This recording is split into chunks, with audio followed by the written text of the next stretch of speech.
काल महाराष्ट्रामध्ये संपूर्ण 29 महानगरपालिकांचा निकाल लागला. त्यामध्ये भाजपने चांगले झेंडे गाडलेत. अनेक ठिकाणी त्यांची एकहाती सत्ता आलेली आहे. तर त्याचसोबत अनेक ठिकाणी त्यांनी ज्या युत्या आघाड्या करत देखील अनेक ठिकाणच्या महानगरपालिका मिळवलेल्या आहेत. परंतु या संपूर्ण गोष्टी घडत असताना संपूर्ण देशाचं म्हणा किंवा संपूर्ण महाराष्ट्राचं लक्ष एका महानगरपालिकेवरती सर्वात जास्त टिकून होतं. ती म्हणजे मुंबई महानगरपालिका. मुंबई महानगरपालिका ही सर्वात श्रीमंत तर आहेच, परंतु या ठिकाणावरनं सत्तेची चाबी देखील फिरते हे आपल्या सर्वांना माहीत आहे. कारण मुंबई ही जी आहे महाराष्ट्राचीच नव्हे तर संपूर्ण देशाची आर्थिक राजधानी आहे. त्यामुळे या ठिकाणी सर्वांचं लक्ष लागून होतं आणि या ठिकाणी जे आहे देवेंद्र फडणवीस वर्सेस म्हणजेच भारतीय जनता पार्टी विरुद्ध ठाकरे बंधू अशी या ठिकाणी लढत होती. परंतु या ठिकाणी जे आहे भारतीय जनता पार्टीने जवळपास 125च्या वर उमेदवार निवडून आणले. त्यांचे नगरसेवक या ठिकाणी निवडून आणलेत. या ठिकाणी जे आहे ठाकरे बंधूंनी देखील 70च्या आसपास आकडा गाठलेला आहे. परंतु या संपूर्ण गोष्टी घडत असताना ठाकरे बंधूंकडनं अशा 2 मोठ्या चुका झाल्या. त्यामुळे यांना मुंबई महानगरपालिका सोडावी लागली. तर अशा कोणत्या 2 चुका झाल्या त्या आपण पाहणार आहोत. नमस्कार, मी राज आणि तुमच्या सर्वांचं स्वागत करतो व्हायरल बातमीवरती. मित्रांनो, आपल्या सर्वांना माहिती आहे संपूर्ण महाराष्ट्रामध्ये महानगरपालिकेच्या निवडणुका चालू होत्या. या महानगरपालिकेच्या निवडणुकांमध्ये भाजप हा सध्या सत्तेमध्ये असलेला पक्ष आहे आणि त्यासोबत जगातील सर्वात श्रीमंत पक्ष आहे.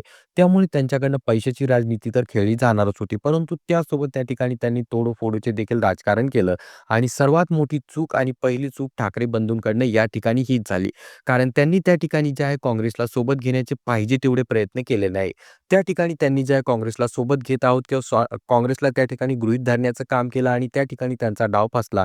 कारण या ठिकाणी जे आहे आपल्याला बघायला गेलं तर मुंबईमध्ये ज्या मागच्या वेळेस लोकसभा निवडणुका झाल्या होत्या तेव्हा त्या ठिकाणी भाजप आणि शिंदेच्या वाट्याला 51% मतदान आलं होतं. तर बाकीचं 49% ठाकरे म्हणजेच महाविकास आघाडीच्या वाट्याला आलं होतं. आणि जर हे संपूर्ण 49% मतदान जर त्यांनी एकखट्टा मिळवला असतं तर कदाचित त्या ठिकाणी ठाकरेंच्या 150 पेक्षाही जास्त जागा निवडून आल्या असत्या. परंतु त्यासाठी त्यांना त्या ठिकाणी जे आहे राष्ट्रवादी असेल, शरद पवार गट आणि त्यासोबत काँग्रेस असेल यांना सोबत घेणं गरजेचं होतं.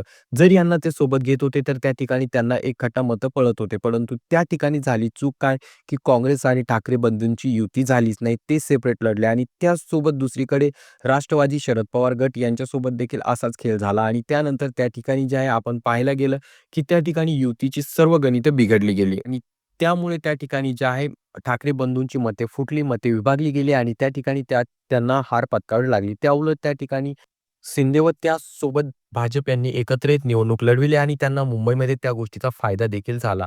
आणि दुसरी मोठी चूक म्हणजे सभा. आपण पाहायला गेलं तर देवेंद्र फडणवीस हे महाराष्ट्राचे मुख्यमंत्री आहेत. त्यांना जे आहे संपूर्ण महाराष्ट्रावरती लक्ष द्यायचं होतं.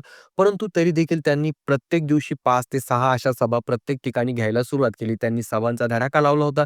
कुठेही ते मागे हटले नाही. त्यांनी दिसेल त्या ठिकाणी ज्या ठिकाणी ज्यांचे उमेदवार होते, त्या ठिकाणी ज्यांना महानगरपालिका ज्या जिंकायच्या होत्या, त्या प्रत्येक ठिकाणी त्यांनी सभा लावल्या आणि त्यांनी मुंबईमध्ये देखील 2 ते 3 सभा पार पाडल्या. त्याउलट या ठिकाणी ठाकरे बंधूंनी फक्त एक संयुक्त सभा घेतली आणि त्यानंतर त्यांचे त्या ठिकाणी जी सभांचं जे गणित होतं ते पूर्णपणे आपल्याला कुठेतरी बिनसलेलं दिसलं किंवा त्यांच्या जादा तर सभा झाल्याच नाही आणि त्यामुळे देखील त्याचा फटका या ठिकाणी मोठ्या प्रमाणात त्यांना बसला आणि त्यांनी जणू काय निवडणुकीच्या अगोदरच हार स्वीकारली म्हणून त्या ठिकाणी त्यांनी 1 ना 2 सभा घेतल्या असं आपल्याला दिसून आलं. त्यांनी फक्त एक शिवतीर्थावरती आणि दुसरे ठाणे या ठिकाणी अशा 2च सभा घेतल्या आणि सभांचं गणित देखील त्यांचं बिघडलं. त्यामुळे त्या ठिकाणी ही दुसरी मोठी चूक आपल्याला पाहायला मिळाली आणि या 2 चुकांमुळे त्या ठिकाणी ठाकरे बंधूंना हार स्वीकारावी लागलेली आहे असं दिसून येतं. तरी तुमचे याबाबत काय मत आहे खाली कॉमेंट करून सांगा. चॅनलवरती नवीन असाल तर चॅनलला नक्कीच सबस्क्राईब करा.